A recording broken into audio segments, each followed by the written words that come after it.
OK. Donc, on en revient à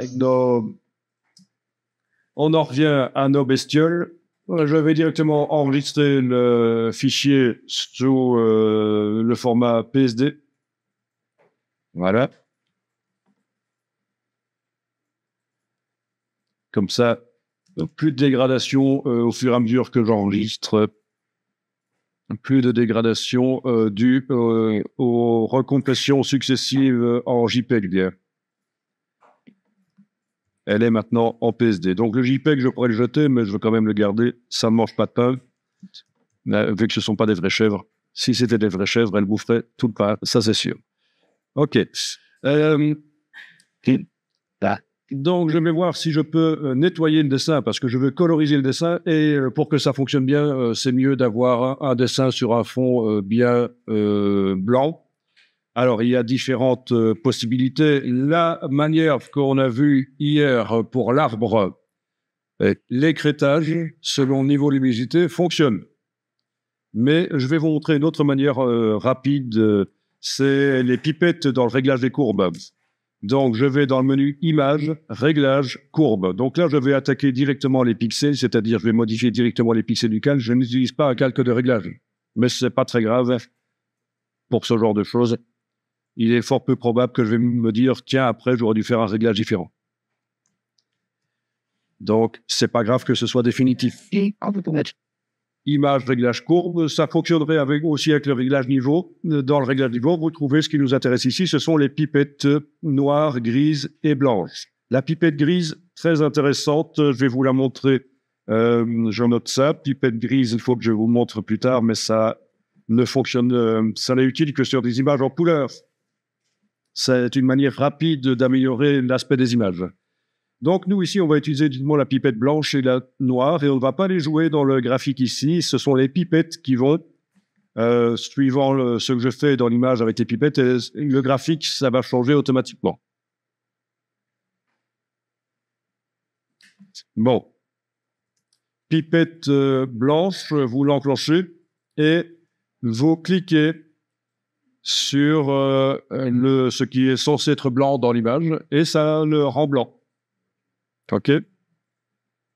Bon, ceci dit, si on double-clique sur la pipette, on a le sélecteur de couleurs qui apparaît, et on pourrait même dire que quand je clique, ça ne doit pas être blanc, ça doit être cette couleur-là.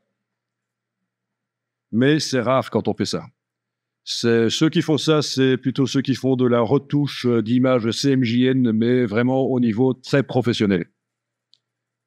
C'est une ancienne manière de retoucher les images CMJN avec des valeurs prédéfinies. Donc, sachez-le, si vous utilisez un jour la pipette blanche et que quand vous cliquez, ça ne donne pas du blanc, c'est certainement que quelqu'un, sans vous en rendre compte, vous avez été double-cliqué, vous avez changé ici. Alors, je vais remettre du vrai blanc. Donc, je pousse la pastille en haut à gauche. C'est du vrai blanc maintenant pour la pipette blanche. Et je clique et ça fait du vrai blanc dans l'image. Pipette noire. Je suis censé cliquer. Alors, je vais peut-être ici enfoncer la touche verrouillage majuscule pour avoir le pointeur précis. Et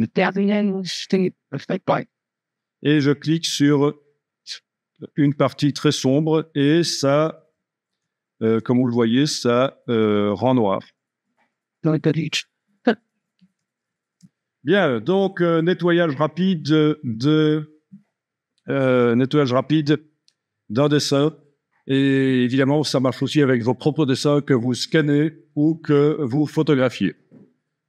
Si vous photographiez vos dessins, utilisez un bon éclairage. Vous mettez des lampes de chaque côté, si possible des lampes lumière du jour. Donc assez froid comme éclairage. Et vous mettez votre appareil photo sur un trépied.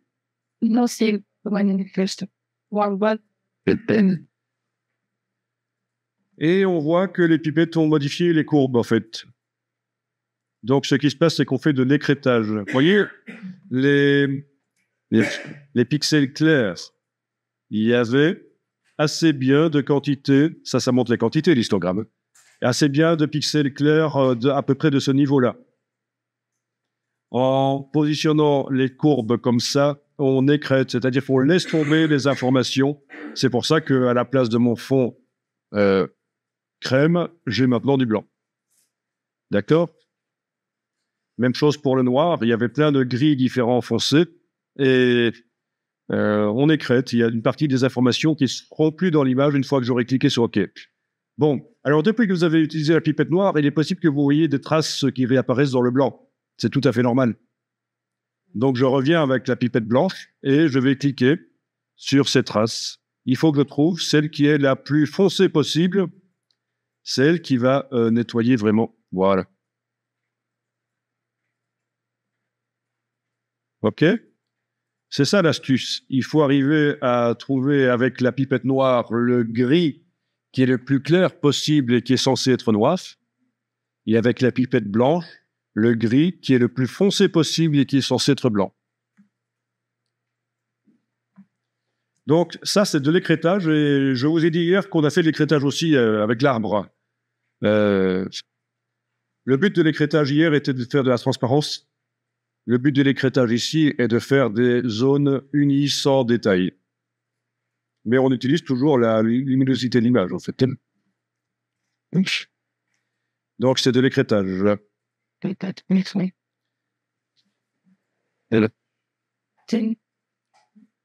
ne m'empêche d'essayer encore avec la pipette noire, de voir si je pourrais pas rendre plus sombre.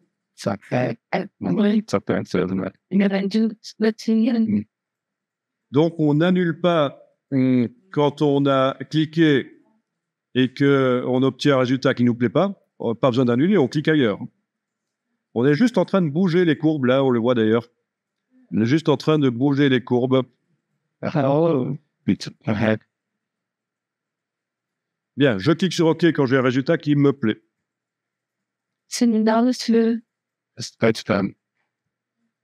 Alors. Oui. Ça, c'est parce que j'ai été double-cliqué sur la pipette pour changer la couleur, et il croit que j'ai changé la couleur, mais comme j'ai remis à blanc, je n'ai pas changé vraiment. Mais je vais quand même dire oui, il doit se souvenir des couleurs que je viens de mettre pour les différentes pipettes. Vous vous souvenez, j'avais été mettre du gris, du bleu gris clair pour la pipette blanche, et puis finalement, je l'avais remis en blanc. Donc, il est un peu bête, il croit que j'ai changé. Donc, vous en faites pas si vous avez le message. Oui, donc, voyons un peu ça. Comment avez-vous fait apparaître ça? Bonne question. Ah, c'est ça. C'est en enfonçant la touche majuscule. Quand on clique, ça met des cibles d'échantillonnage. Et dans la palette des infos qui est là, vous avez chaque fois les valeurs qui apparaissent. Donc ça, c'est vraiment pour ceux qui font des retouches super pro. À l'ancienne, en se focalisant sur les valeurs des pixels. Bon, c'est pas très grave, je vais vous montrer comment vous allez pouvoir vous débarrasser de ça. Il suffit d'aller... Ah ben, elles sont disparues d'ailleurs, là maintenant. Quand vous avez cliqué sur OK, elles n'ont pas disparu? Dans la boîte. Elles ont disparu, d'accord. Bon, il y a une autre manière de les mettre, c'est avec ceci, la pipette échantillonnage de couleurs.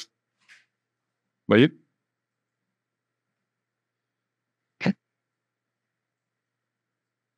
Pipette échantillonnage de couleurs. Et alors, pour s'en débarrasser, on va aller ici et on va, dans le menu de la palette d'informations, on va décocher échantillonnage de couleurs. Décocher échantillonnage de couleurs et elles disparaissent. Donc, c'est vrai que ça peut être ennuyeux si vous ne savez pas que c'est par là qu'on les enlève, parce que parfois, vous allez récupérer des images que quelqu'un vous refile et il y a ces petites cibles sur l'image. Ça peut être vraiment ennuyeux. Donc, je répète, si vous avez des cibles comme celle-là, vous pouvez enlever leur affichage par le menu Fenêtre Information dans le menu ici. On peut décocher échantillonnage de couleurs. Il y a même une possibilité de les effacer complètement, parce que là, on les masque. Mais pour les effacer complètement, bonne question. Ouais. Puis il y en a une, c'est facile. Clic droit, supprimer. Les effacer tout d'un coup, j'ai oublié comment on fait. C'est la main. Oui. Clic droit, supprimer. Voilà. Donc, palette des informations, ce que je vous ai montré juste avant, c'était pour les masquer. Mais en faisant clic droit à supprimer, je les ai supprimés une à une. Voilà, voilà. Mais il y a un moyen de supprimer tout d'un coup et je ne me souviens plus comment. Bien, ça n'a pas une importance énorme. En tout cas, voilà, ce qui compte, c'est que vous avez nettoyé le dessin. Bien. Je vais enregistrer le dessin ici sous un autre nom. Je vais simplement ajouter un 02 à la suite. Ça, c'est au cas où. Je vous l'ai expliqué. Hein, on a intérêt à régulièrement enregistrer ces images sous un autre nom pour garder les versions précédentes au cas où. Et puis, je vais voir si je ne peux pas obtenir un lissage de ceci, parce que c'est assez atroce, c'est pixelisé. Et j'ai été vérifié sur Google, il n'y a pas cette image-là en meilleure qualité. Bien. Donc, pour le lissage, alors je vais augmenter le nombre de pixels dans l'image, déjà. Menu image, taille de l'image. Le fait qu'il y ait des escaliers vient du fait que s'il y a des escaliers, c'est parce qu'il y a peu de pixels dans cette image. Donc, je vais passer en bicubique plus lisse adapté à l'agrandissement. J'indique à la place de centimètres des pourcents et je peux même essayer 400%. Voyons un peu, 400%, ça fait 1500 sur 952, c'est pas mal.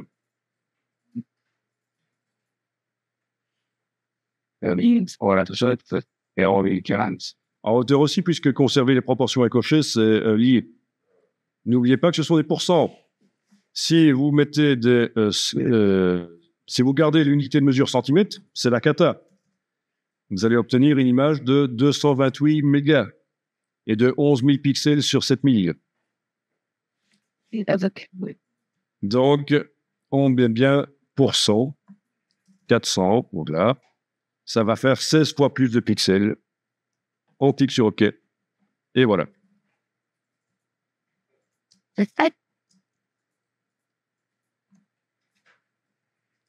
Alors, le résultat n'est pas génial. C'est même un peu pourri, hein, comme résultat. Vous savez quoi? On va essayer autrement. Dans ce cas-ci, ça m'a même créé des couleurs, mais ça, c'est pas très grave. Les couleurs, ça s'enlève facilement. Donc, on va annuler ceci, édition annulée, et je vais faire ce dont on a parlé un peu hier, c'est-à-dire multiplier les pixels, mais sans faire de lissage. Et le lissage, je vais le faire manuellement après, en essayant d'avoir un contrôle total sur la chose. OK. Donc, image, taille de l'image. Je choisis au plus proche.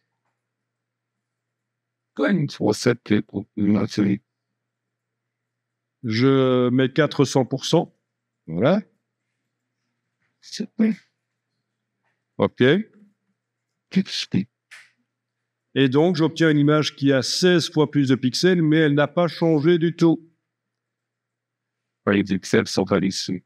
S'il n'y a pas de lissage, simplement les carrés, hein, un carré ici, plutôt que d'être composé d'un pixel, il est maintenant composé de 16. Vous comprenez?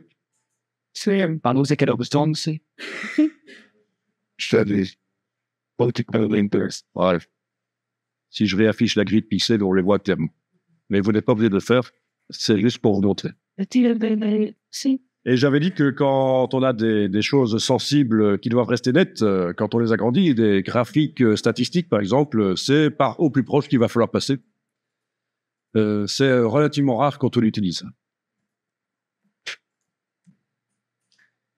Bien. Eh bien, on va essayer de faire le lissage. Alors, pour le lissage, il va falloir mettre un flou et puis mettre de la netteté. Eh oui. Le flou va noyer les escaliers qu'on voit là, et la netteté va enlever le flou. Donc, c'est en 2 étapes.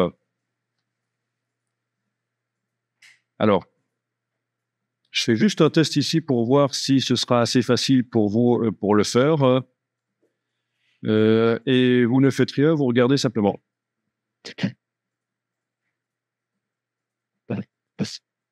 Voilà.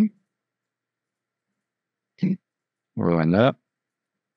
Ah ouais, ça peut marcher, dirait-on.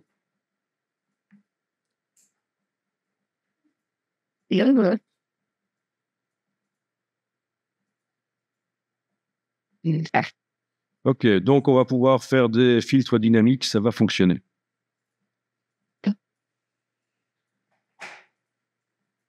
Bon, évidemment, on perd un peu de détails, hein, mais les pixels n'y sont plus, quoi. Et un peu ça, dans ce sens-là, ça ne résout pas trop le problème non plus. Plutôt faire comme ça. Bien. Donc, je passe de ceci à ça. C'est du lissage. Bon, notre image ici est vraiment très pixelisée. Donc, on est dans un cas extrême. Mais vous voyez quand même la différence. Hein. Alors, je vais vous expliquer donc la méthode que je viens de tester. Je voulais tester avant pour être sûr que c'était faisable par cette méthode-là facilement. Faisable, c'est toujours faisable, mais parfois c'est un peu complexe. Alors, il va falloir, si je veux pouvoir appliquer un filtre de flou et un filtre de netteté sur ce calque de manière dynamique, c'est-à-dire qu'il s'affiche dans la palette des calques et que je puisse les modifier après, il faut transformer le calque en objet dynamique. Donc, je fais un clic droit à droite du nom ici et je demande convertir en objet dynamique. Donc, on voit la petite icône ici qui indique que c'est un objet dynamique. Je vous rappelle que si vous prenez le pinceau et que vous essayez de cliquer là-dessus, il va vous dire que vous devez pixeliser l'objet dynamique. Il ne faut absolument pas le faire. Alors, le calque objet dynamique est sélectionné. Je vais aller dans le menu filtre, filtre, flou gaussien. Filtre, flou gaussien. Voilà. Je peux appliquer un flou gaussien d'à peu près 3 pixels. Ah oui, chez vous, sur PC, c'est filtre, atténuation, flou gaussien. Je ne sais pas pourquoi. Voilà quelque chose qui a changé entre la version Mac et PC. Filtre atténuation flou gaussien sur le PC, filtre flou gaussien sur le Mac. Et donc, on voit le flou gaussien qui s'applique sur le dessin et qui empêche de bien voir les escaliers des pixels. Et bien, ça m'intéresse justement.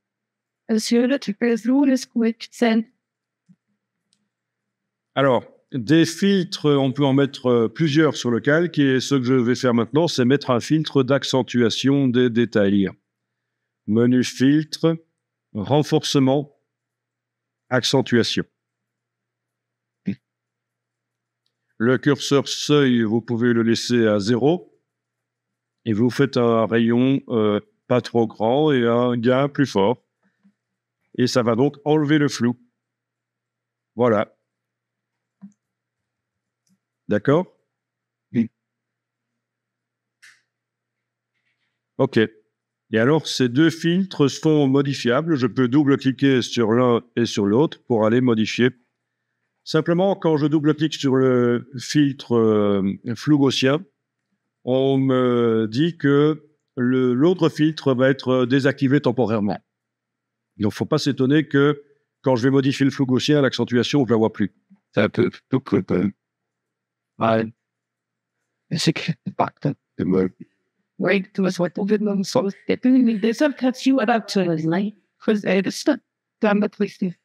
Alors ici, j'ai lissé, mais on voit encore une espèce d'ondulation dans le trait, c'est les pixels. Hein. Donc, si ça vous plaît, c'est bien, mais si vous trouvez ça moche, faudra mettre plus de flou. Ou moins d'accentuation, peut-être. Non, même avec moins d'accentuation, ça reste toujours. Donc, un peu plus de flou quand même.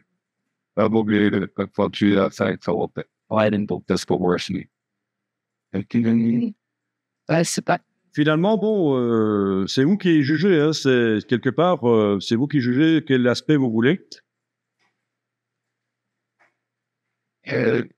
Mais c'est une technique pour lisser. Bon, il y a une autre technique qui consiste à vectoriser dans Illustrator.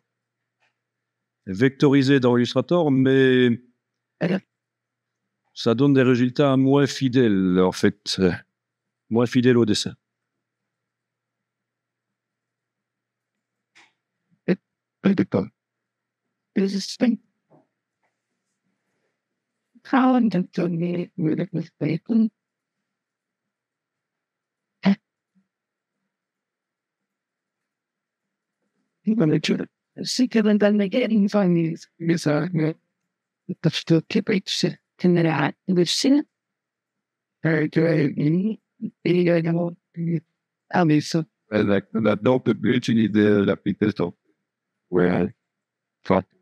Ah, sur un objet dynamique, on ne peut pas utiliser la pipette pour transformer les pixels, non, parce qu'en fait, il faudrait rentrer dans l'objet dynamique, aller chercher l'image qu'il trouve à l'intérieur. C'est le principe. Un objet dynamique, c'est un calque conteneur. Ben, on sait faire, mais il faut entrer dedans, en double-cliquant sur lui. Si on double-clique sur l'objet dynamique, on va trouver à l'intérieur l'image originale qu'on a modifiée, en fait. Hein. Mais enfin, ce seront des pixels. On pourra à nouveau jouer avec les pipettes dessus si on veut. Non, on ne sait pas. Vous avez des couleurs qui restent sur l'image. Vous voyez les couleurs? Ah ben oui, moi aussi, il y a des couleurs. Regardez. Ok, c'est pas grave. Vous savez quoi? On va mettre un calque de réglage au-dessus. Un calque de réglage pour enlever les couleurs, pour transformer cette image-là en gris. Alors, on y va. Donc, en fait, ces chèvres, ce couple de chèvres va être attaqué de toutes parts. Par en dessous, avec des filtres, par au-dessus, avec des calques de réglage. Menu calque, nouveau calque de réglage de type teinte saturation. Menu calque, nouveau calque de réglage de type teinte saturation. Et ce qui m'intéresse dans ce réglage, c'est le curseur saturation. En le mettant à 0, les couleurs disparaissent. Il y a toujours les gris, mais les couleurs disparaissent en tout cas. Voilà.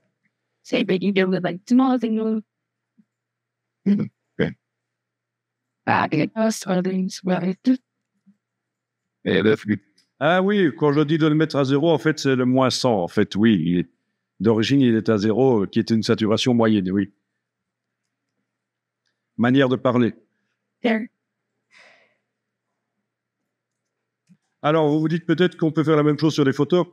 Ben oui, mais sauf que ça va devenir un peu grumeleux et voilà. Si vous essayez ça sur une photo, ce n'est pas la meilleure de multiplier les pixels. Bon, je peux vous montrer. Il vaudra mieux utiliser l'agrandissement avec bicubique adapté à l'agrandissement. Donc cette technique-ci fonctionne bien pour un dessin en 2 niveaux, mais pour une photo en plusieurs couleurs, non.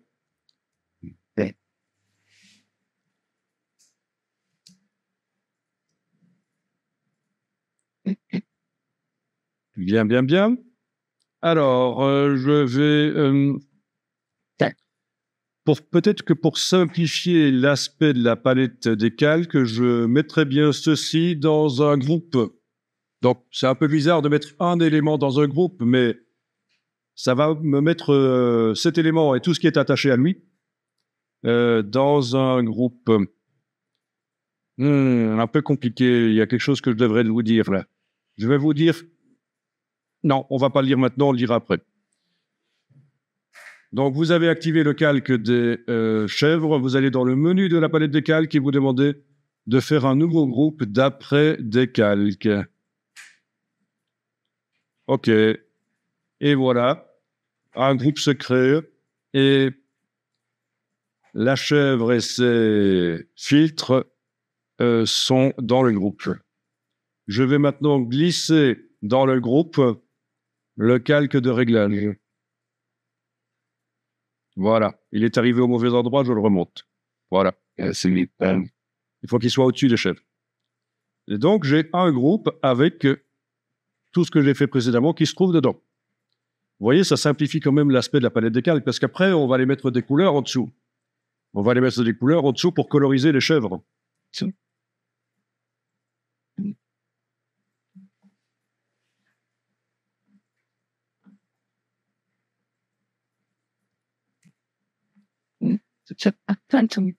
Alors, je vais créer un calque vide pour pouvoir dessiner en couleur dessus.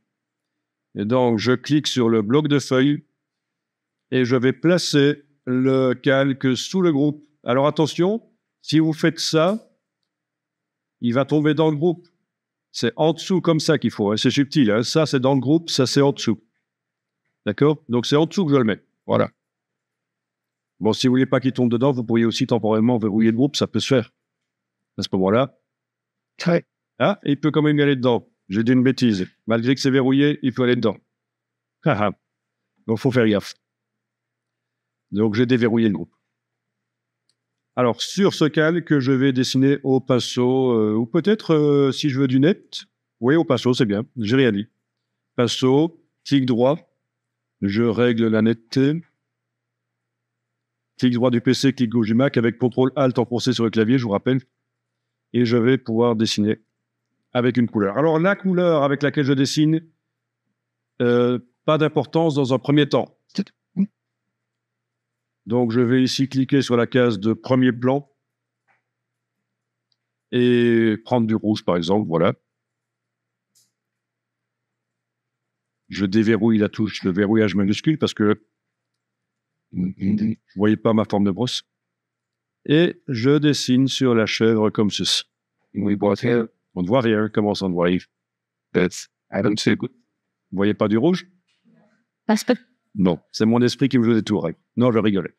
Voilà, il y a du rouge sur le calque, mais on ne le voit pas en effet dans l'image. Pourquoi?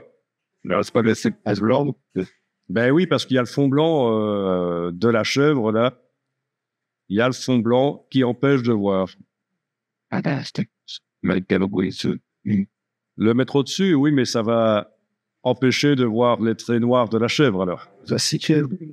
On peut mettre le calque. On peut mettre le calque de la chèvre à 50%, alors, ouais. Ah oui, oui. Il y a plein de solutions. Alors, la solution que je vous propose, c'est de cliquer sur le groupe et de le mettre en mode obscurcir. À partir de là, tout ce qui se trouve dans le groupe et qui n'arrive pas à obscurcir ce qui se trouve en dessous, ça devient invisible. Donc, je clique sur le groupe et dans le menu ici, à la place du mode transfert, je choisis obscurcir. Et voilà. Donc, voilà encore une autre manière de rendre les pixels blancs invisibles. On avait vu l'écrêtage hier autour de l'arbre. Enfin, c'était pas vraiment du blanc autour de l'arbre, c'était du bleu clair. Voilà une autre manière. Bon, ceci sur l'arbre, ça marcherait pas. Hein. Obscurcir, ça va changer la couleur de l'arbre complètement. C'est ça le problème. Ici, les traits noirs, on voit pas qu'ils changent de couleur et il n'y a pas de problème. C'est ça qui est complexe avec Photoshop, c'est qu'il y a plein de techniques et puis il faut les combiner. Et puis il y en a qui se ressemblent. Bien, ça marche. Donc je clique sur le calque que j'ai créé en dessous et je vais dessiner un rouge. N'essayez pas de faire des nuances pour l'instant, surtout pas que je m'y retrouve. Il y a les pattes qui s'entrecroisent. Ça alors, bon, c'est pas très grave. Si j'ai une chèvre à 5 pattes. Non,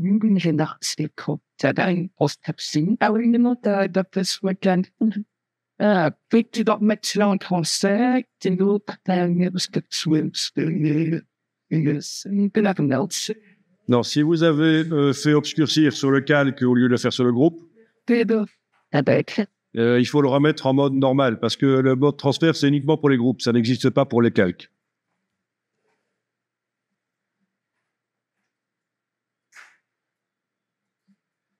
Si on dépasse, c'est pas grave. Hein. Ça peut être corrigeable. Okay.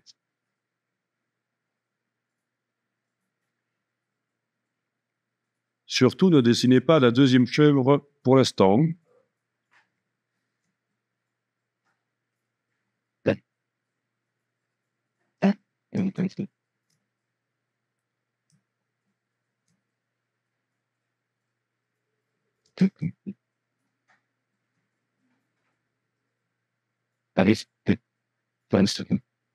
Bien. Ok. La deuxième chèvre. C'est bizarre quand même. Les pattes, je suis pas sûr que c'est sa bonne patte, mais bon. On va faire avec. De toute façon, elle va finir à la casserole, alors. Hein? Oui, après on ira chercher une image de casserole. Non, je rigole évidemment. Oui, ça peut être intéressant déjà une silhouette comme ça, je trouve ça rigolo. Hein, c'est graphique, c'est sympa. Mais on n'en est pas là. Mais quand je vois ça, je me dis, tiens, marrant ça. Ben oui, vu qu'il n'y a pas les cornes, on en revient toujours à la même chose. Hein. Il ne faut pas savoir super bien dessiner pour faire des choses sympas et rigolotes. Hein.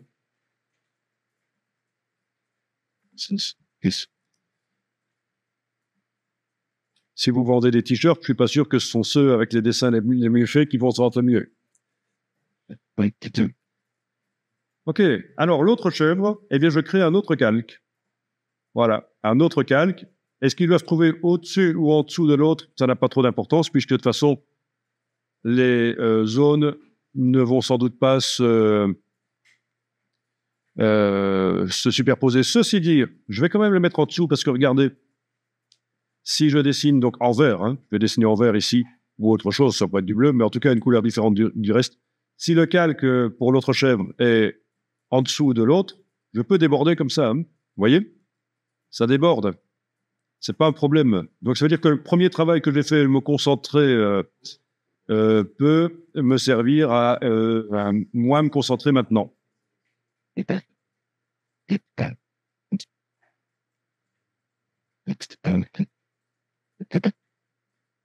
Ah oui, au fait, surtout si vous débordez, je vous ai dit, c'est pas grave. Ça veut dire, surtout, ne dessinez pas en blanc. Ce serait la cata. Ah, si vous dessinez en blanc sur... Bon,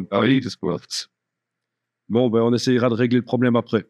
Mais ne dessinez pas en blanc parce que pour la suite, ça nous ennuierait. Donc, si vous dépassez, pour l'instant, ne faites rien.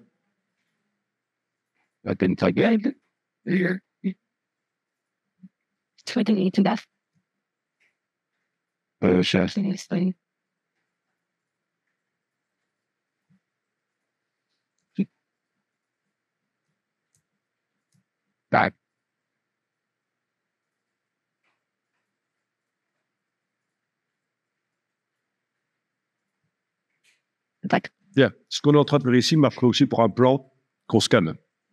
Vous avez un plan, vous n'avez pas envie de le refaire, vous le scannez, vous le nettoyez, vous le colorisez. Bien. C'est good.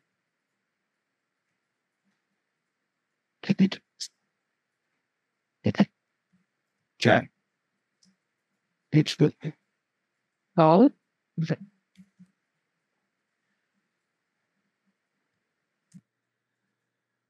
Donc, j'ai pris vraiment n'importe quoi comme couleur parce que je savais que j'allais pouvoir la modifier après. Alors, je vais ici travailler sur le calque qui contient la couleur rouge de ma chèvre ici rouge. Et je vais aller dans Images, Réglages, Teinte, Saturation. Image, Réglage, Teinte, Saturation. Et je vais pouvoir jouer sur les 3 paramètres cette fois-ci. On a dit qu'il ne fallait pas jouer sur le paramètre luminosité parce que c'est foireux, qu'il vaut mieux utiliser le réglage des courbes. Mais ça, c'était pour les photos. Ici, c'est une aplat de couleur. On peut utiliser le réglage de luminosité, saturation et teinte. Voilà. Et vous cherchez une couleur de chèvre qui vous plaît. Même chose pour l'autre. Raccourci clavier, CTRL-U. Pour ceux qui veulent aller souvent là, dans ce réglage, donc CTRL-U.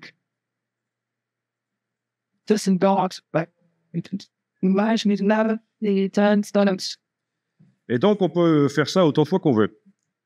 Je vous rappelle simplement que si vous avez enlevé complètement la saturation sur le calque, donc vous avez du gris. Si vous voulez recoloriser, bouger le curseur teinte ne marchera pas. Il faudra absolument cocher la case redéfinir. Mais ça, on l'a vu hier.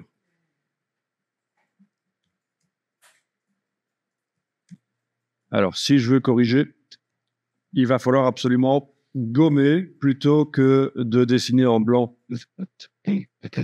On pourrait avoir l'impression que dessiner en blanc, ça marche, mais pour la suite, ça nous poserait problème. Donc, je prends la gomme et je peux aller gommer certaines choses, mais il ne faut pas être perfectionniste. Hein. Je montre juste ça pour corriger des grosses erreurs. Et en forme de macro, qui est forme de feuille. Tu as une gomme en forme de feuille. C'est le printemps qui arrive. Ben, il faut changer, c'est comme un pinceau. Il y a la palette des formes là au-dessus.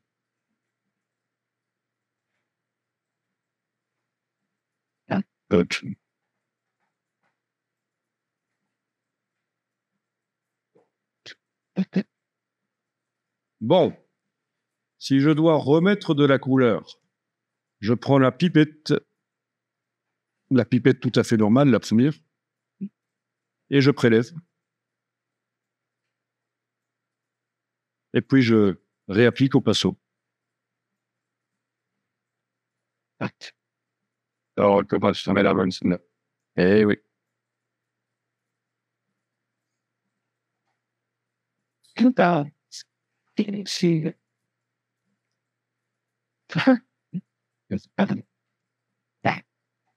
Vérifiez bien que vous êtes sur le bon calque, parce que si je fais ça, ok, je suis en train d'amener la couleur de la chèvre de droite dans le calque de la chèvre de gauche. Ça, c'est un gros problème. C'est ce qui est ici. Bon.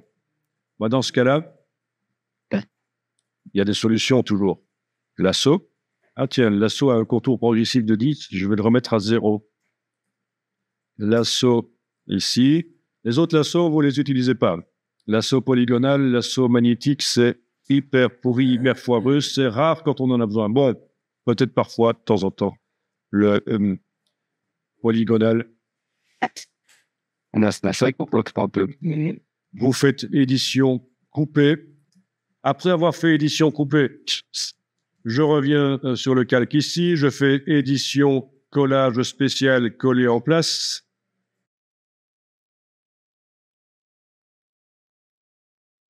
Ce calque-là, il va falloir que je le fusionne avec celui d'en dessous. Et ça, c'est par menu calque.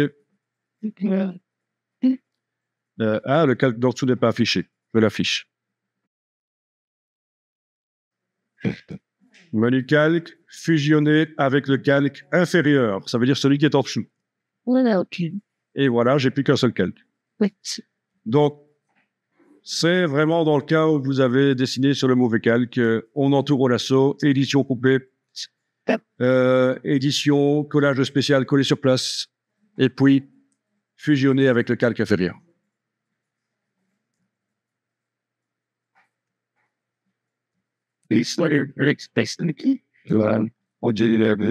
Alors, on va continuer. Donc, ici, on va voir qu'il est possible d'essayer d'amener des nuances dedans, c'est-à-dire éclaircir ou assombrir. Alors, je vais essayer de faire ça sur la chèvre de gauche, évidemment, qui est vue en entier ici. Et je vais faire ça via un calque que je vais créer au-dessus. Donc, je clique sur le bloc de feuilles. Il arrive directement au bon endroit au-dessus de la chèvre de gauche. Pourquoi? Parce que le calque de la chèvre de gauche était activé. C'est le principe. Quand on crée un calque, il arrive au-dessus de celui qui est activé. Et sur ce calque, je vais aller dessiner. Je vais essayer. On va commencer par du noir, en fait. Je vais prendre le pinceau et dessiner en flou avec du noir. Et je vais tenter de dessiner une ombre sous la chèvre ici. Voilà. Peut-être également ici. Voilà. Donc, pour l'instant, c'est totalement foireux. On est d'accord, mais on va essayer de voir si on peut améliorer les choses.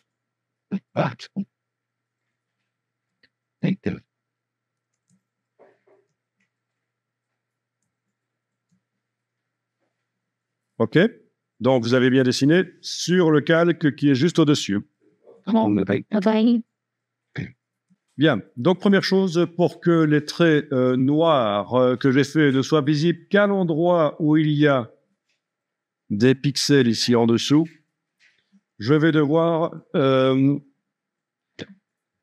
faire de l'écrêtage, c'est-à-dire faire en sorte que les pixels ici ne soient, certains deviennent invisibles. Certains des pixels noirs, il faut faire en sorte que certains des pixels noirs deviennent invisibles en fonction de la présence ou pas de pixels dans le calque d'en dessous. Et ça, c'est la touche Alt.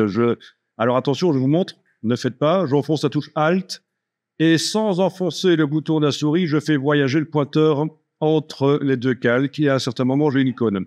Pourquoi je dis sans enfoncer le bouton à souris? Parce que si vous enfoncez le bouton à souris en ayant la touche Alt enfoncée, vous faites une copie du calque. J'annule. Donc c'est sans enfoncer le bouton à souris, je fais voyager le pointeur entre les deux calques, j'ai une icône qui apparaît là. Quand je l'ai, je clique, je peux lâcher la touche Alt.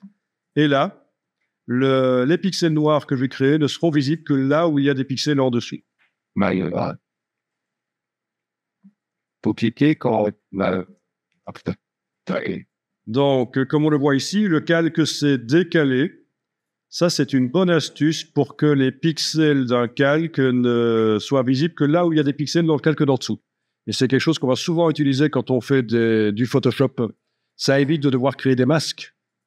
J'ai pas dû créer un masque pour empêcher que mes pixels noirs soient visibles que sur la chèvre. Alors, je vais quand même aller modifier un peu les choses ici. Voyons un peu ça. Si je mets en mode produit, ça ne fonctionne pas super bien. Je vais diminuer l'opacité ici. Voilà. Donc, je diminue l'opacité du calque pour avoir des ombres quand même moins fortes. C'est juste pour suggérer un ombrage sur la chèvre. Mais j'ai quand même commencé en noir, parce que qui peut le plus peut le moins. Qui peut le plus peut le moins. C'est pour ça que j'y vais à fond avec du noir, et puis après je diminue par l'opacité. S'il faut remodeler, j'y vais à la gomme. Elle pourrait faire un masque de fusion sur ce calque-là, mais c'est pas génial. J'aime autant y aller à la gomme. Donc, je prends la gomme, une brosse à bord flotte, et je peux aller gommer.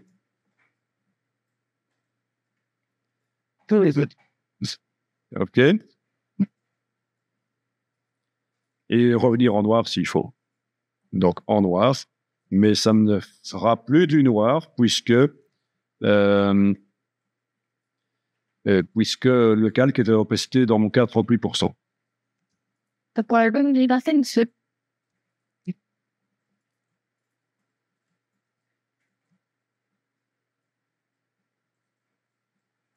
Bon, après, ça devient du dessin. Il faut se concentrer pour arriver à faire des choses bien. En tout cas, ce qui est chouette, c'est que déjà, je ne peux pas dessiner sur la chèvre d'à côté. Même si, techniquement, les traits arrivent. D'accord? Ils sont visibles que là où la chèvre de gauche est visible. En tout cas, la couleur de la chèvre de gauche.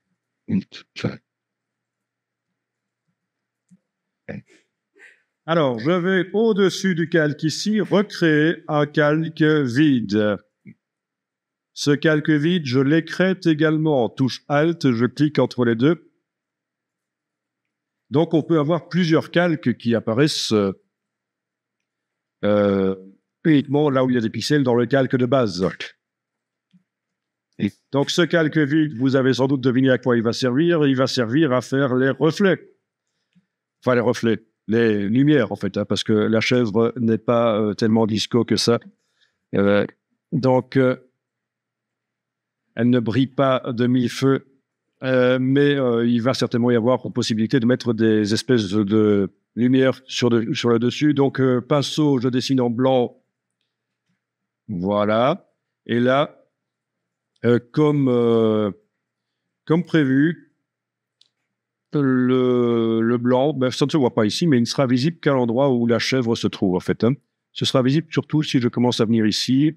Je vais remarquer que je n'arrive pas à déborder sur la chèvre d'à côté de toute façon. Oui. Voilà. Et même chose que tout à l'heure, je peux diminuer l'opacité et donc régler l'intensité du blanc. Et je revois donc un peu la couleur d'en dessous. Oui. Voilà, comme ça donne un peu de volume à la bestiole.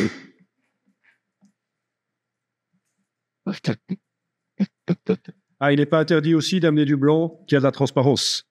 C'est-à-dire que si ici je travaille sur la tête, je peux aller pour le pinceau diminuer l'opacité. Donc j'amène du blanc transparent. Comme ça, j'aurai différents niveaux de blanc. Vous voyez ce que je veux dire, hein? Il y a le blanc 100% et puis il y a du blanc plus discret. Même chose que tout à l'heure, je peux également gommer. Et voilà. C'est pas. Et là, prochaine. Oui, mais là, moi, là, tu sais de taper la tête en même temps, parce que si on fait deux pour être l'opacité, qu'après, c'est la tête en dessus, des convecs, le PC. Oui. Ça, c'était les deux fois. Ici, c'est l'opacité du pinceau que j'ai été modifiée. Ah, quand j'ai dessiné la tête au pinceau, voilà. Même maintenant, il y a une autre solution. Je pourrais aussi avoir plusieurs calques blancs avec différents degrés d'opacité. D'accord? Je vais le faire ici pour la chèvre d'à côté. Si je crée un calque vide, voilà. Un autre calque vide, voilà. Je dessine ici en blanc à 100% d'opacité avec mon pinceau. Je dessine, voilà, sur le dessus de la tête, ok. Puis, je vais dessiner le dos ici, voilà. Non, je vais faire ça sur l'autre calque, le dos ici. Voilà. Donc là, on est d'accord. J'ai deux calques pour le reflet sur la chèvre. Et je peux aller modifier l'opacité de chacun de ces calques différemment. Pour le dos ici, voilà, je suis en train de modifier le dos, pour le voir.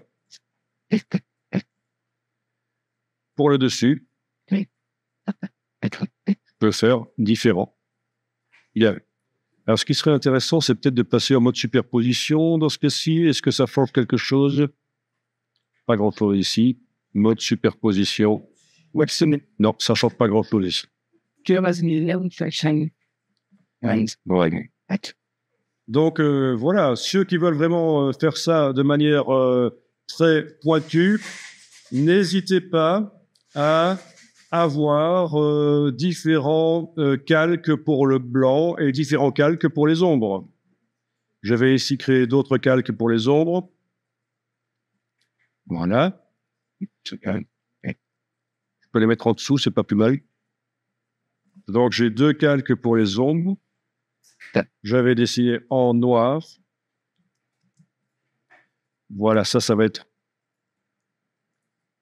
l'ombre de la tête, pas avec la gomme, avec le pinceau, je dessine en noir, évidemment. Ça va être pour l'ombre sur la tête, voilà. Et ça va être l'autre calque pour l'ombre sous le corps ici. Voilà. Et éventuellement même un peu la patte, voilà. Et ici, un peu la patte aussi. Ouais. OK. Donc, oui, parfois, il faut ruser. Il faut revenir à la gomme par l'autre côté. OK. Donc, opacité de l'ombre pour les pattes et le corps. Opacité de l'ombre pour la tête. Voilà. Donc, différent. Et la tête qui retombe, c'est comme ça. Ce que tu as dit, Jean-Marie, c'est activé ce qu'on veut. Est-ce qu'on peut en faire pour exemple, donc, l'intérêt de faire ça sur des calques plutôt que de dessiner directement sur le calque ici, c'est de pouvoir annuler, c'est ça. pouvoir régler autant de fois qu'on veut par la suite. Il faut se donner, ça c'est la philosophie de Photoshop, se donner la possibilité de modifier à un maximum les choses. Dans tous les cas, il faut absolument se donner la possibilité de pouvoir modifier les choses dans Photoshop par la suite. Sinon, on va être coincé. Si le logiciel le permet, on le fait.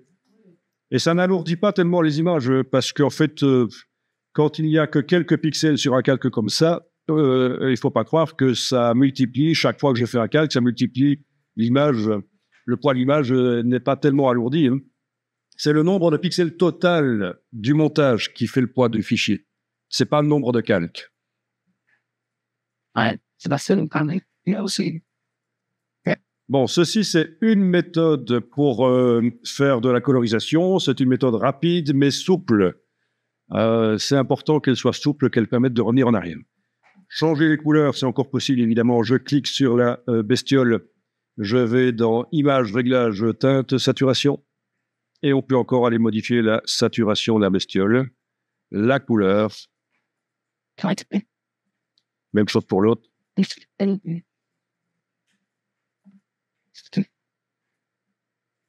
Maintenant, vous trouverez sans doute d'autres techniques de colorisation de bande dessinée. Ça existe évidemment.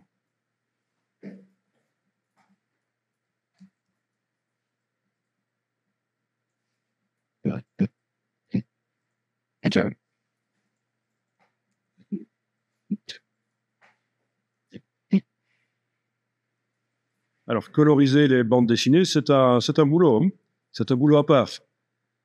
Bon, parfois, c'est la personne qui dessine qui le fait elle-même, mais parfois, c'est le coloriste qui va faire ça, parce que c'est quand même assez répétitif comme boulot, et pas super, super intéressant au niveau créatif. Alors, vous avez un nuancier dans Photoshop, menu fenêtre nuancier. Il est fort peu utilisé dans Photoshop, le nuancier, contrairement à Illustrator ou InDesign, où le nuancier est vraiment extrêmement important. Mais dans ce cas-ci, le nuancier vous permettra de stocker des couleurs, en fait. Vous allez pouvoir stocker vos propres couleurs et les récupérer rapidement. Ça veut dire que si vous avez régulièrement le même personnage à dessiner, avec sa culotte, son chapeau, etc., d'une certaine couleur, vous allez pouvoir aller puiser les couleurs dans le nuancier. Donc, nouvelle nuance. En cliquant simplement sur la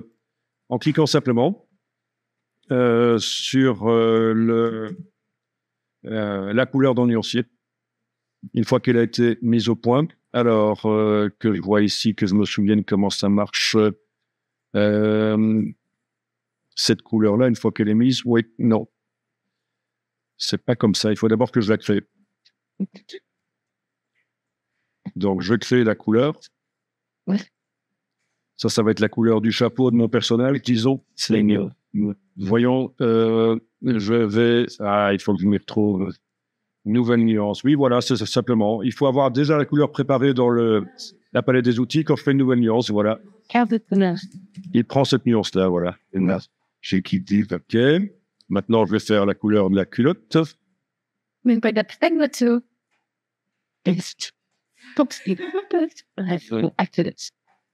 Voilà. Culotte. OK. Donc, ben voilà, j'ai déjà ajouté 2 nuances là. Et si je les affiche par liste, je vais même voir le nom que je leur ai donné. Elles sont en bas. Voilà. Chapeau, culotte. OK. Ici. Voilà.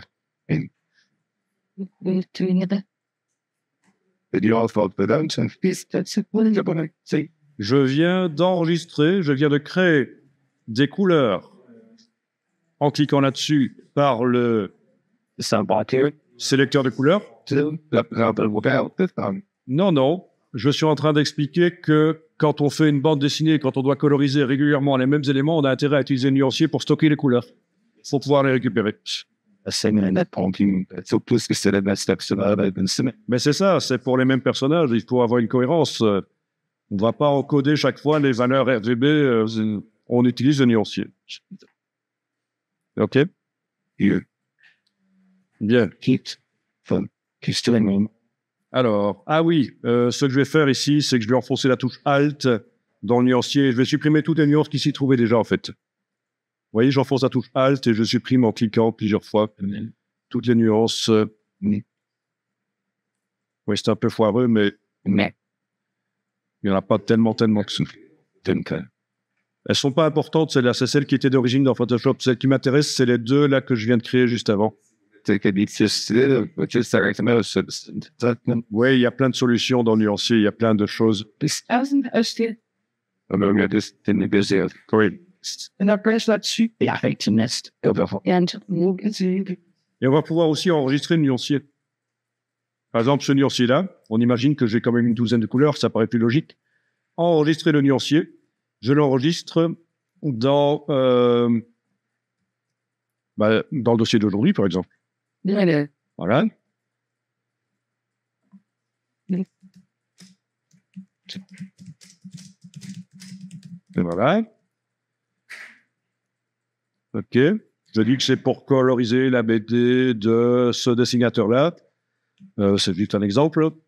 Voilà. Et j'ai donc le nuancier qui est sur le disque dur, transférable sur d'autres Photoshop. Si je travaille sur plusieurs machines, c'est pas un problème. Voilà. C'est un petit nuancier minuscule au niveau poids du fichier. Si à un certain moment, je me retrouve dans un Photoshop où il y a le nuancier de base, ce qui est fort logique, surtout si on met à 0 Photoshop, je vais pouvoir aller dans le menu ici et demander de charger un nuancier. Charger un nuancier, lequel? Celui-là. Ouvrir. Voilà. Ah tiens, il l'a ajouté, il m'a ajouté mon nuancier à celui qui existait déjà. Remplacer le nuancier, là c'est si je veux me débarrasser de toutes les nuances d'origine. Voilà, c'est ça. Charger un nuancier, ça l'ajoute au nuancier existant. Remplacer le nuancier, ça le remplace complètement. Et donc voilà, super pratique.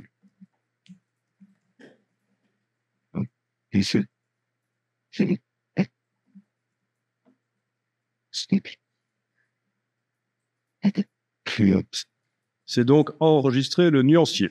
Et c'est un enregistre dans un format .aco. Alors, au passage, vous voyez que dans le menu ici, nous avons enregistré le nuancier pour l'échange. Ça veut dire quoi? À ce moment-là, c'est pas un .aco, c'est un .ase. Adobe Swatch Exchange. Ça veut dire que je vais pouvoir, dans InDesign, Illustrator, récupérer le même nuancier. Ça peut être utile. Ça, c'est le format de nuancier qui est commun à tous les logiciels. Qui est chargeable, on peut le charger dans tous les logiciels Adobe. Vous allez dire, mais pourquoi est-ce qu'on n'utilise pas tout le temps celui-là? Mais parce que, par exemple, dans Illustrator, ce format de nuancier n'est pas capable d'intégrer les dégradés, les motifs. Donc, il faudra absolument utiliser le nuancier Adobe Illustrator si je veux enregistrer un nuancier qui intègre tout ça. Il n'est pas possible actuellement, au départ d'Illustrator, par exemple, de récupérer dans InDesign les dégradés de Illustrator ou les motifs de Illustrator. Pas de nuancier, en tout cas. D'où l'intérêt de ce format qui n'intégrera, lui, que des couleurs unies. Pas de dégradés, pas de motifs. Alors, donc, tu me demandes, est-ce que c'est possible d'utiliser une couleur qui vient d'un nuancier Pantone? Donc, pour ceux qui ne connaissent pas, je vais montrer ici, d'ailleurs, j'en ai un dans la boîte là, et j'en ai plein d'autres ailleurs, mais je vous montre rapidement ce qu'est un nuancier Pantone pour ceux qui ne connaîtraient pas. C'est une marque qui s'appelle Pantone et qui crée des encres de couleurs qui ont, pour beaucoup, une dynamique, une saturation plus importante que ce qu'on obtient en superposant des encres cyan, magenta, jaune, noir. Donc, c'est ce qu'on appelle des couleurs supplémentaires. Si je veux un titre qui flash en fluo, en métallique ou des choses comme ça, sur une affiche, sur un magazine, je vais utiliser du Pantone. C'est un passage supplémentaire en presse. Et donc, ces nuanciers qui existent sous forme papier pour qu'on puisse choisir plus sérieusement que sur un écran la couleur, pour qu'on voit vraiment ce que ça donne au final. Ces nuanciers sont également sous forme électronique dans les logiciels. Mais bien sûr, si je regarde sur l'écran, je suis pas sûr que c'est vraiment la tip-top, la bonne couleur, hein, d'où l'intérêt du nuancier papier. Mais alors, dans Photoshop, si je veux donc utiliser une couleur Pantone, eh bien, je vais pouvoir faire ceci, cliquer là-dessus, sur la couleur de premier plan. Je suis dans le sélecteur de couleurs. Et ici, vous avez bibliothèque de couleurs.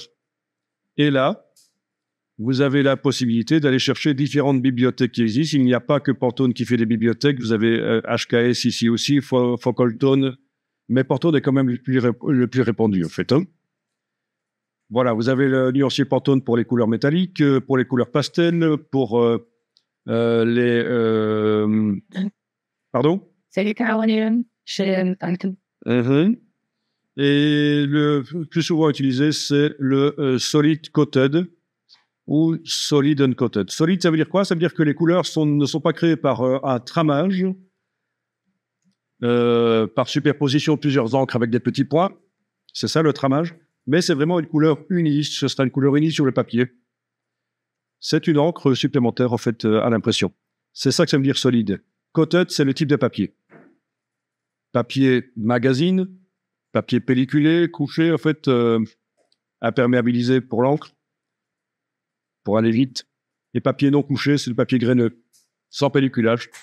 Mais on commence à entrer un peu plus dans les considérations impression un peu plus pointue. En tout cas, voilà. Si vous avez un nuancier Pantone et que vous avez repéré une couleur dedans, vous allez pouvoir taper le numéro de la couleur sur le clavier et la couleur arrive directement là. OK? Et quand on clique OK, la couleur est là. Bon, je retourne là. En fait, si je fais sélecteur, je retourne au sélecteur. Bibliothèque de couleurs, je retourne au catalogue de couleurs. En fait, ceci, c'est juste une manière de sélectionner, de choisir la couleur dans Photoshop. Parce que là, c'est qu'on a tout des pays face pour. Je choisis la couleur plutôt que de la choisir en la voyant sur l'écran, je la choisis en la regardant dans le nuancier. Mais attention, la couleur ici, c'est pas une couleur Pantone, c'est une RGB. Elle est convertie en RGB. Je me suis juste aidé du nuancier pour choisir une couleur. Mais c'est comme si je l'avais choisi directement dans le sélecteur en modifiant la position de la pastille. OK? Si on veut imprimer réellement en Pantone, il va falloir utiliser ce qu'on appelle des tons directs. C'est-à-dire que dans la palette des couches de Photoshop, vous avez la possibilité d'ajouter une couche de ton direct. Menu de la palette des couches, nouvelle couche. Nouvelle couche, attendez un peu, nouvelle couche de ton direct, voilà. Encore une fois, je confondais avec Illustrator, c'est pas toujours facile de se resituer. Je suis dans Photoshop. Donc, menu de la palette des couches, nouvelle couche de ton direct. Je vais ici dans la bibliothèque de couleurs indiquer la couleur que j'ai repérée dans le nuancier, c'était la 450. Voilà. OK. En fait, je pourrais très bien mettre n'importe quelle couleur de ton direct. Là, je double-clique sur elle. Je pourrais très bien mettre n'importe quelle couleur de ton direct. 198, par exemple, voilà. Et il suffit que je dise à l'imprimeur que non, tu n'utilises pas le rose 198, mais tu utilises le couleur cacadois 450. Lui, l'imprimeur, il va simplement mettre la bonne encre dans sa presse. Donc, vous voyez, ça n'a qu'une importance relative de mettre la bonne encre ici. On peut encore changer d'avis, mais même jusqu'au dernier moment, chez l'imprimeur, vous vous dites, tiens, finalement, c'était pas la bonne Pantone que j'ai choisie. Il suffit que l'imprimeur mette une autre Pantone dans sa presse. OK? Mais enfin, bon, on va quand même essayer de choisir, de quand même mettre la bonne couleur pour qu'au moins on la voit dans Photoshop, la bonne couleur. Ce n'est pas évident à comprendre tout ceci, hein, mais bon, voilà. Alors, on parlait du texte tout à l'heure, mais couleur de ton direct, non, ça n'ira pas ici. Alors, si vous dessinez donc dans cette couche en noir, voilà. Vous dessinez dans la couche, pas dans RVB donc, hein, dans la couche, vous dessinez en noir, eh bien, ça amène cette couleur-là. Vous êtes en train de décider. Alors, j'aurais pu faire autrement. J'aurais pu, avec la baguette magique, dans ce cas-ci, ça ne va pas marcher. Il va falloir que je coche ça. Ça devient un peu compliqué, en fait. Hein. Mais voilà, j'ai répondu à la question.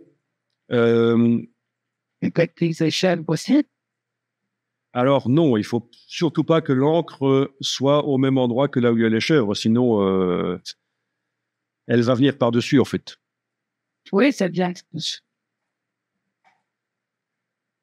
Ou par-dessous.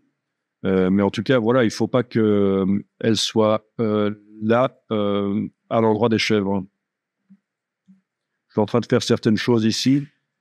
Peut-être que quand on verra Photoshop avancé, on reviendra là-dessus. Voilà. D'accord. Donc là, j'ai une couche de ton direct. C'est une encre supplémentaire. Alors vous allez dire, oui, mais les autres, c'est pas des encres, c'est des lumières. Ben oui, mais je peux convertir en CMJN. Et là, ce seront des encres. Vous voyez ce qui se passe? Si elle est au même endroit que le dessin, elle se met sur mon encre noire. Là. OK? Donc, faudra vraiment décider ici dedans exactement où elle doit venir, l'encre supplémentaire. Merci. Là, à la limite, je laisse du blanc du papier, c'est pas un drame.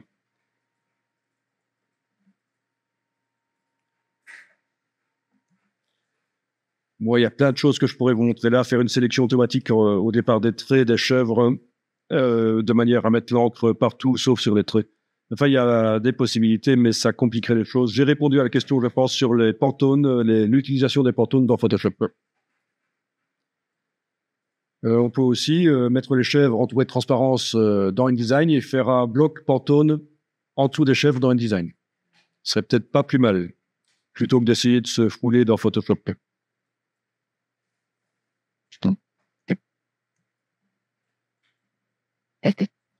Alors, on va voir ici comment on peut mettre des textures sur les chèvres. Donc, pour l'instant, on a mis des ombres et des lumières sur les chèvres, mais on peut mettre des textures. Mais avant les textures, je vais quand même vous montrer qu'on peut mettre aussi des dégradés. Voilà. Donc, au-dessus de ma chèvre ici, je vais créer un calque vide. Sur ce calque vide, je vais pouvoir aller mettre un dégradé. Vous avez l'outil dégradé dans la palette des outils. C'est quoi? Outil dégradé. Dans le haut de l'écran, vous avez les différentes manières d'appliquer le dégradé. La plupart du temps, on va prendre soit linéaire, soit radial. Réfléchi, ça peut être bien aussi, mais...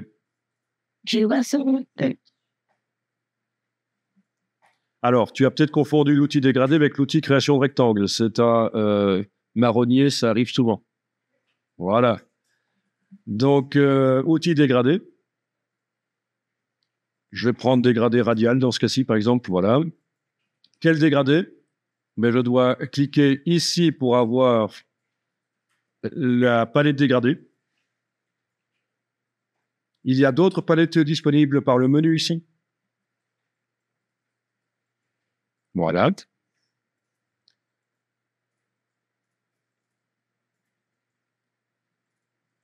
Alors, ici, on pastel. Il me demande si je veux ajouter le nuancier pastel, les dégradés pastel, ou si je veux remplacer celui-là. Donc, si je veux ajouter la bibliothèque de dégradés pastel que je viens d'aller chercher, si je veux l'ajouter à ceux qui existent déjà, ou si je veux remplacer. Bon, je vais dire ajouter dans ce cas-ci. Donc, j'ai maintenant une palette plus grande avec des dégradés pastel. Bon, ça c'est bien, mais le mieux c'est encore de les créer soi-même, les dégradés. Sinon, vous pouvez déjà essayer ceci. Bon, je l'ai fait, c'est pas oui. Alors, vous pouvez, dans la bibliothèque de dégradés ici, dans la palette dégradés, déjà choisir un dégradé. On va voir ce qui se passe quand on l'applique sur la chèvre. Voilà. Amusant, ça. Donc, les reflets et les ombres restent. Pourquoi? Ben parce que les calques des reflets et des ombres sont au-dessus du calque qui contient le dégradé. Logique. Hein? Si j'avais mis au-dessus, ben j'ai plus d'ombre et de reflets. Plus d'ombre et de lumière. Ça, c'est une première chose.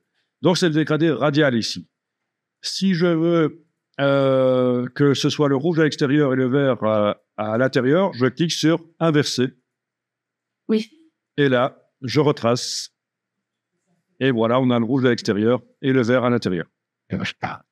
Après l'avoir appliqué, ben, je peux en refaire autant de fois que je veux. Hein. Il ne faut pas annuler un dégradé que vous avez mis. Ça ne sert à rien. Vous retracez autant de fois que vous voulez, il remplace le dégradé précédent. Pour autant que vous soyez en mode d'application normale, 100% bien entendu. Sinon, il va se combiner avec le précédent. Voilà. Et une fois que vous avez fait ça, vous pouvez encore aller dans les teintes de saturation, bien sûr, image réglage teinte de saturation, ou les courbes pour modifier les couleurs. Une chèvre disco. Et oui. Voilà. OK. Il n'y a pas besoin de faire annuler, on refait un nouveau dégradé. Si par exemple, on a pris des dégradés partiels vraiment faciles pour pas voir comme la palette de Donc, si vous voulez changer complètement de dégradé, vous cliquez là et vous allez rechercher un autre dégradé. Non, ça, c'est, en fait, il y a plus, c'est pas de net dégradé dans cette boîte. Je quitte ça. Bien. Donc, ça, c'est sympa. Mais, alors, contrairement à Illustrator, quand on va modifier ici le mode d'application du dégradé, ça n'a pas de répercussion sur le dégradé qui est déjà mis. Parce qu'en fait, pour Photoshop, ce sont des pixels comme les autres, comme si je les avais fait d'une autre manière au pinceau ou d'une autre manière. Ce n'est pas un dégradé pour Photoshop, ceci. Yes, Dans Illustrator, quand je changerai ici, ça va changer sur l'objet, parce que c'est du vectoriel.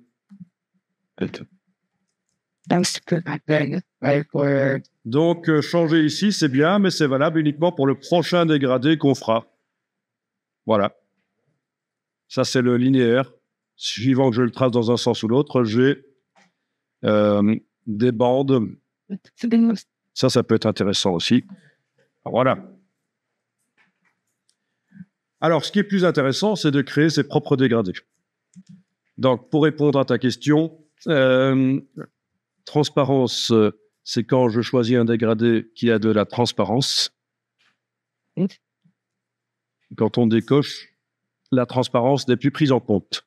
Donc, dans la création du dégradé, la personne qui a fait le dégradé a créé de la transparence dans le dégradé. Mais ça, c'est pour ne pas l'avoir, la transparence. On décoche ça.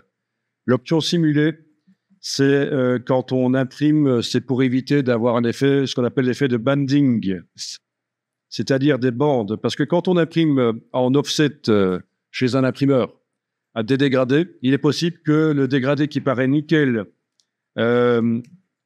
sur l'écran, il y ait un effet de bande sur le papier imprimé. Voilà. Donc, j'ai ici cherché Gradient Banding pour que vous compreniez le problème.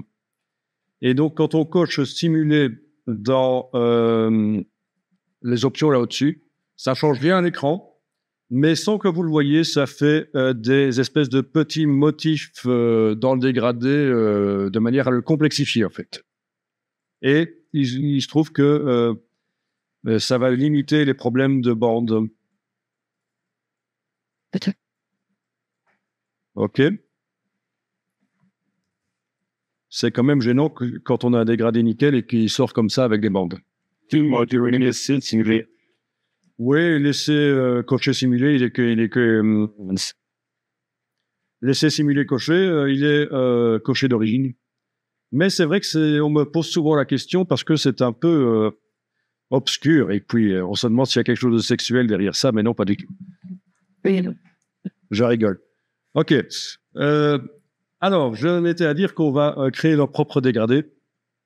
En cliquant sur ici le dégradé, on fait apparaître l'éditeur de dégradé. Voilà. L'éditeur de dégradé. Il a déjà un nom, mais je peux en créer un autre. Il faut donner mon propre nom au dégradé que je vais créer. Type de dégradé. Ah oui, bruit, ça peut être sympa, il y en a plein. C'est un générateur de dégradé très complexe. Bon, le jour où vous devrez faire des aurores boréales, ça peut être sympa. Mais on va rester en dégradé uniforme.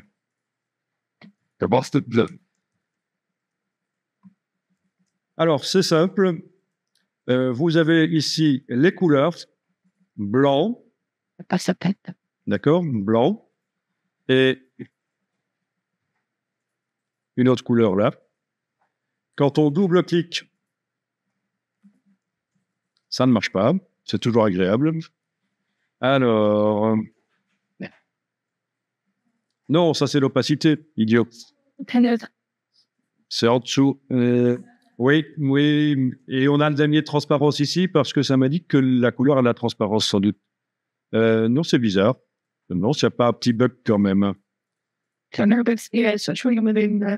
Donc, on double-clique là-dessus et on a la possibilité d'aller changer les couleurs. Je passe à la partie sélecteur, voilà. Et je regarde derrière ce que ça donne, hein, parce que c'est du temps réel. C'est pas choisir la couleur, cliquer et se demander ce que ça donne. On voit directement derrière ce que ça donne. Même chose ici en bas.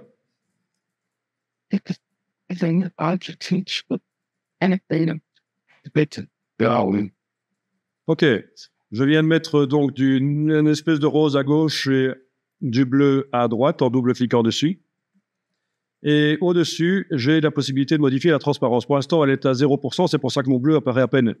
Je vais augmenter la transparence, voilà. Donc j'ai un dégradé sans transparence. Ici, je peux diminuer un peu si je veux, vous voyez. Donc on règle comme ça. Et quand on clique en dessous, on ajoute des nuances. Voilà, c'est comme ça que ça fonctionne.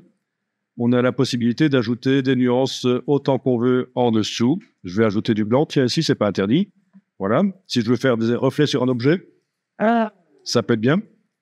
Et pour supprimer, ben on le prend et on le supprime. On le sort, en fait, voilà. Tout simplement. Pour le remettre, on clique en dessous. Même chose pour la transparence. Au-dessus, je peux aller mettre autant de niveaux de transparence que je veux. D'ailleurs, vous avez certains dégradés. Ben voilà, en voilà un. Celui-là, qui est fourni d'origine. Ce sont des bandes transparentes qui alternent avec des bandes de couleurs. Et comment est-ce qu'ils ont fait ça? Ben, ils ont mis plein de petits indicateurs de transparence au-dessus. OK? Bon. En faisant ça, j'ai perdu mon dégradé précédent. Voilà, mon super dégradé. Et il faut que je supprime tout ça, c'est malin. Je vais plutôt redémarrer de celui-là. Voilà.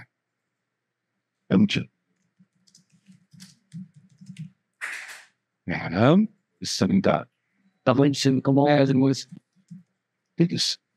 Donc, la couleur. Ajouter des couleurs, c'est en dessous. Double-cliquer et aller choisir.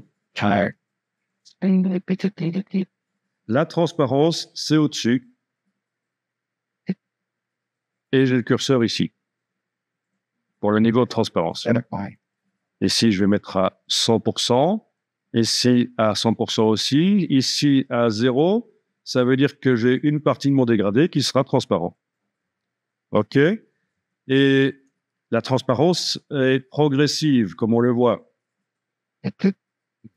D'accord? Mais avec les petits indicateurs ici, je règle la progression.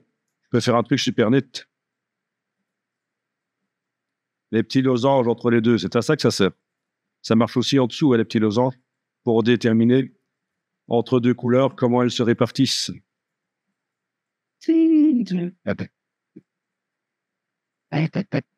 Bien. Bon, une fois que vous avez réglé tout votre dégradé, vous cliquez sur Nouveau. Tiens, il a changé de nom. J'en ai marre de taper ça, mon super dégradé, qui commence à me gonfler. OK, Nouveau. Voilà, il est là. OK, voilà. Et je le retrouve donc là-dedans. Il est là. Même chose que pour la palette nuancière dont on a parlé précédemment. La palette des dégradés peut être enregistrée. Je vais dans le menu de la palette des dégradés. Ici. Et je demande enregistrer les dégradés. Et je vais l'enregistrer dans mon dossier d'aujourd'hui.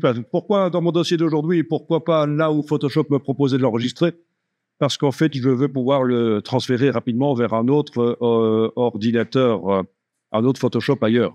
Donc, je vais le mettre sur une clé USB et le transporter.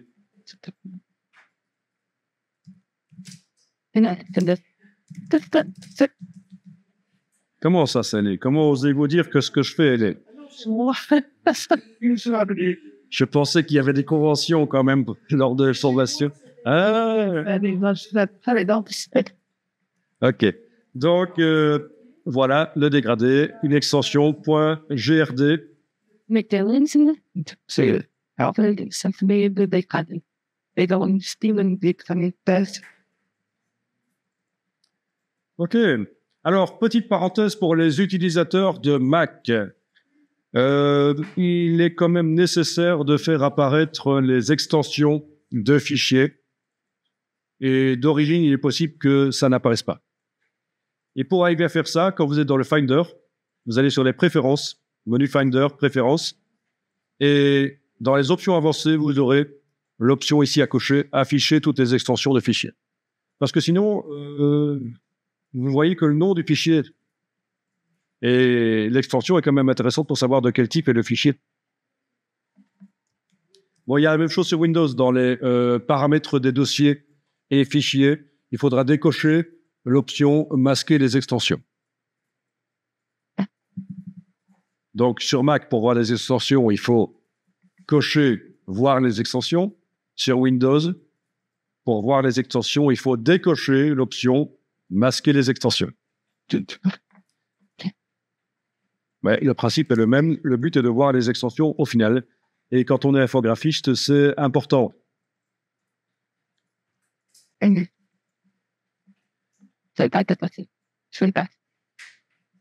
Alors, on va peut-être aller chercher rapidement une texture sur le web. Donc, je vais aller dans Google.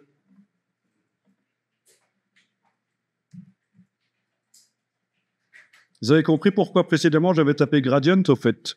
Je ne l'ai pas dit, hein. Ça veut dire dégradé en anglais, en fait. Gradient. Bon. Sinon, ici, je tape public domaine et je vais demander une texture de... non, pas du bois. Une chèvre en bois, ce serait chouette, mais voyons un peu si je peux avoir... comment est-ce qu'on dit une chèvre en anglais? Goat, je pense. Hein? Ça ressemble à du wallon, tiens, c'est marrant. C'est une gat. Goat, voyons un peu ça. Alors, est-ce qu'il y a des poils de chèvre quelque part? Pas vraiment. Nous avons fait de la paille de ces mots. On peut lui mettre tout de pauvre. On peut mettre ce qu'on veut, évidemment. Il y en a qui ont trouvé des textures de poils de chèvre? De chèvre, mais qui a des beaux conditions beaux. Ou Goat, tout simplement, ce sera plus simple. Parfois, bon, c'est un peu Google, c'est peut-être demander des grandes images.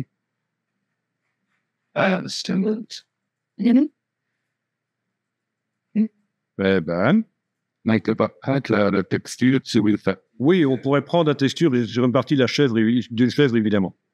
On pourrait. C'est pas un problème, en effet.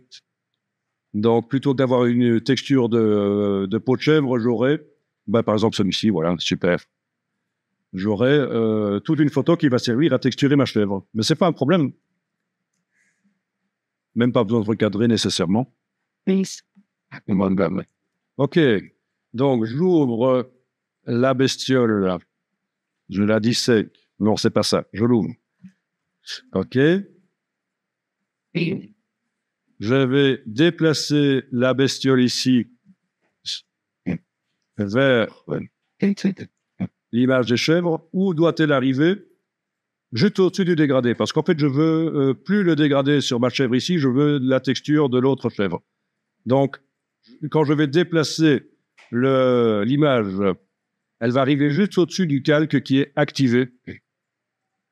Voilà. OK. Oui, c'est bizarre, ça, c'est le ciel, en fait. Comment ça me travaille? C'est pas simplement comme ça. Ben oui, et c'est écrété. Parfois, ça va casser l'écrétage, il faudra recommencer avec la touche Alt entre les deux. Vous voulez bien? Et comment... Il n'y a pas besoin de créer de calque. Vous déplacez simplement, déjà en mettant les images en mode fenêtre, on est d'accord, hein, pour les avoir toutes les deux dans des images, dans des fenêtres séparées. on active le calque qui doit se situer au final sous le calque qui va contenir la peau. Donc, c'est le calque du dégradé dans mon cas, qui doit être activé. Oui. Et avec l'outil de déplacement de pixels, je vais déplacer l'image ici vers là. Si je ne fais pas de sélection, c'est toute l'image qui se déplace. Si je faisais une sélection, ce serait la zone sélectionnée qui se déplacerait. Bah oui, je peux montrer ça aussi. Ah, oui, friend. Je jette. Ici dedans, je fais une sélection sur la peau principalement. Je déplace avec l'outil de déplacement. Et voilà. Ouais. J'ai déplacé qu'une partie.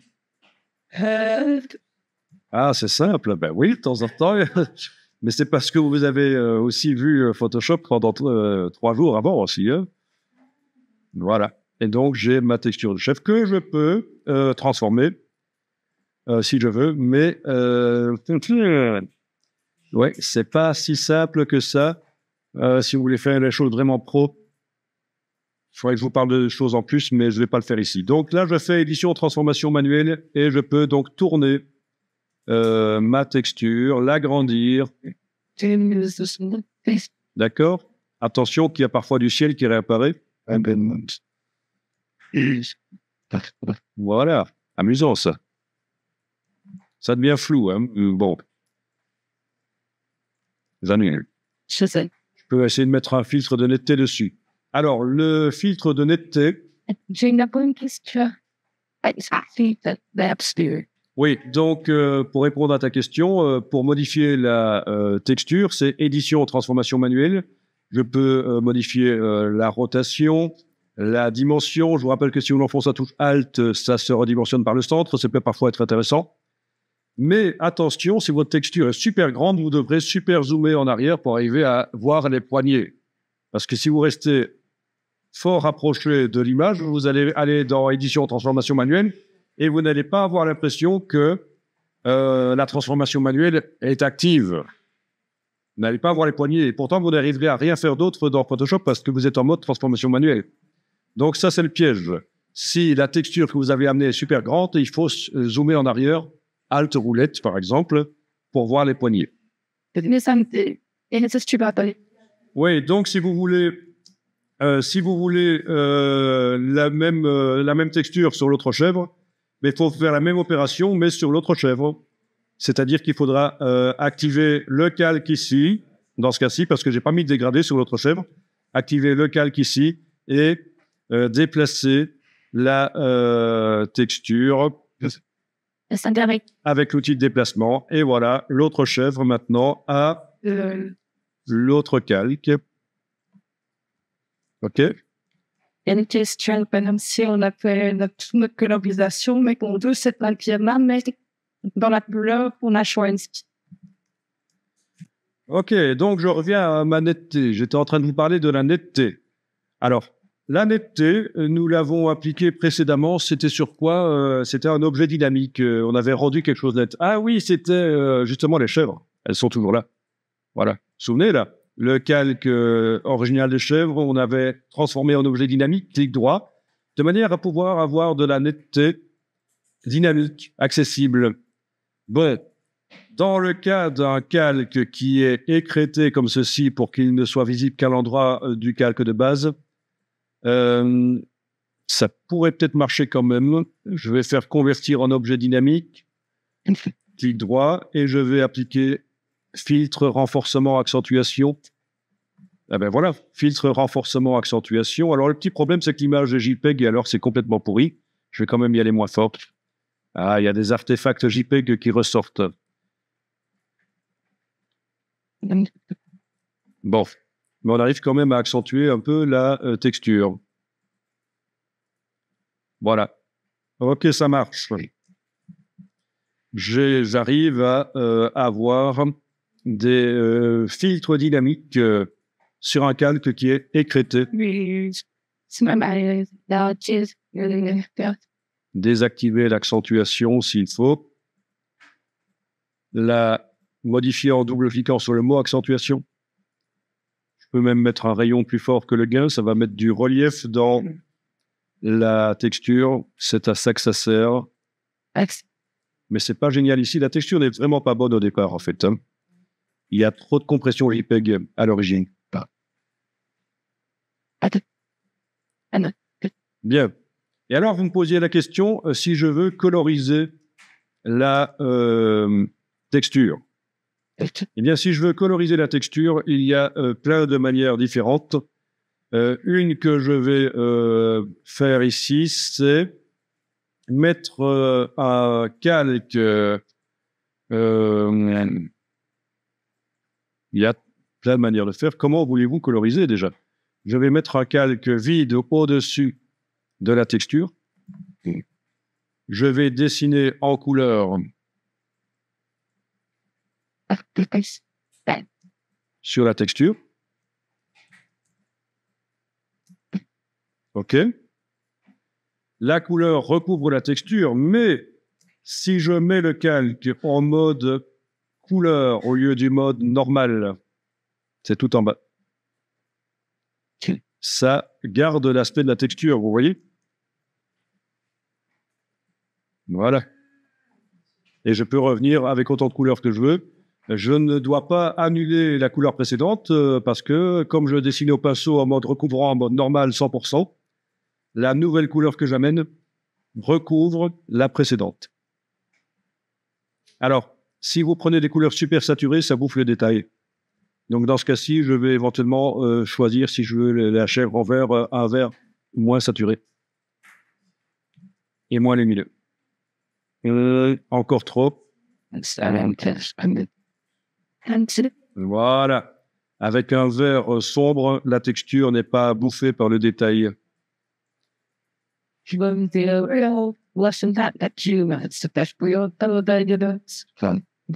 Donc, le calque est en mode couleur au lieu du mode normal. Le calque qui est juste au-dessus de la texture est en mode couleur. Implique un tout petit peu. Bien. Je peux aussi remplir la totalité du calque avec une couleur. Oui, Voilà. Et pour modifier la couleur après, je suis pas obligé de retourner, aller faire par le sélecteur de couleurs. Je peux le faire de manière interactive en modifiant directement la couleur de ce calque-là par image, réglage, teinte, saturation. Image, réglage, teinte, saturation. Voilà. Et je change la couleur, la saturation, la luminosité de la couleur du calque. D'accord? Amusant, ça.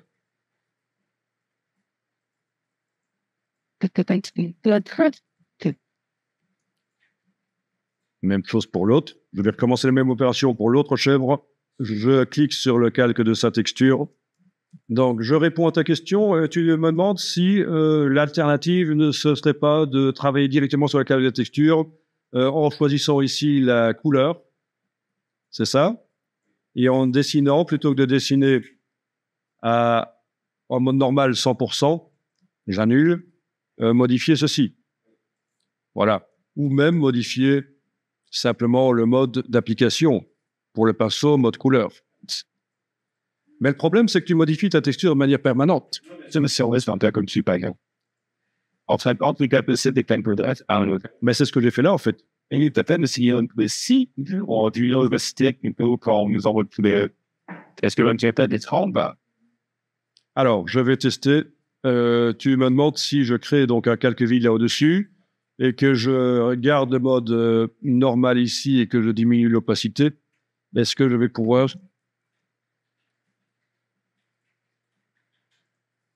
Oui, ça marche. Et c'est plein de choses. Mais ma technique est plus intéressante parce que là, si je veux remonter l'opacité, comment je fais? Tandis que là, en étant à 100% d'opacité, je peux toujours diminuer l'opacité aussi par du calque. Ça, c'est aussi une possibilité que je n'ai pas montrée. Ben oui, il faut viser la technique qui donne le plus de possibilités de modification après. Donc, j'annule ceci et je vais donc dessiner au pinceau ou remplir avec la couleur. Voilà.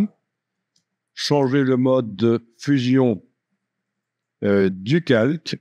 Donc, à la place du mode normal pour ce calque-là, je mets le mode couleur. Voilà. et changer la couleur. Image, réglage, teinte, saturation. On n'y va pas par les calques de réglage ici, parce que les calques de réglage, quand on est avec des calques décalés comme ça, écrêtés, il faut ruser. Il y a des solutions, mais c'est compliqué. Ce sera pour la version perfectionnement de la formation Photoshop. Voilà.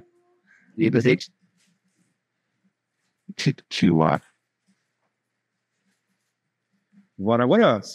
C'est bien, c'est le c'est bien passé. Oui, c'est. C'est fortune. Ah, bah,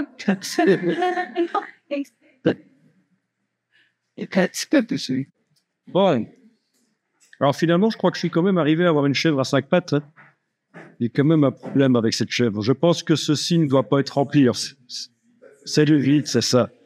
Sinon, j'ai ma chèvre à 5 pattes. Bon, je vais aller régler le problème donc en cliquant sur le calque qui contient le dessin de cette chèvre et en gommant à cet endroit-là. Voilà. Et pourquoi est-ce que... Ah ben oui, forcément, où est ma couleur de ton direct que j'ai créé en Pantone là? La couleur de ton... Ah ben dans la palette des couches, évidemment, c'est pas dans la palette des calques. Mais oui. Donc dans la palette des couches, il va falloir que j'aille dans la couche de ton direct, dans mon cas ici, dessiner en noir. Ok, c'est bon. Et ça apparaît donc, et ça n'apparaît pas, c'est toujours agréable. Dessiner en noir pour enlever dans la couche de ton direct. Alors. Ben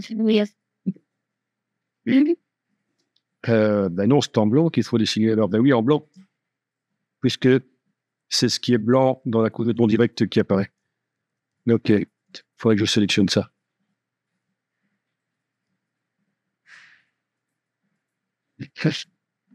Et remplir en blanc. Pas de fait pas, mais c'est quand même...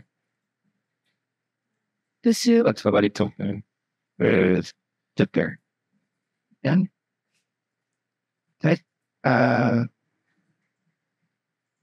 Next. Super tough. Quand on sort dans la couche de ton direct, ben oui.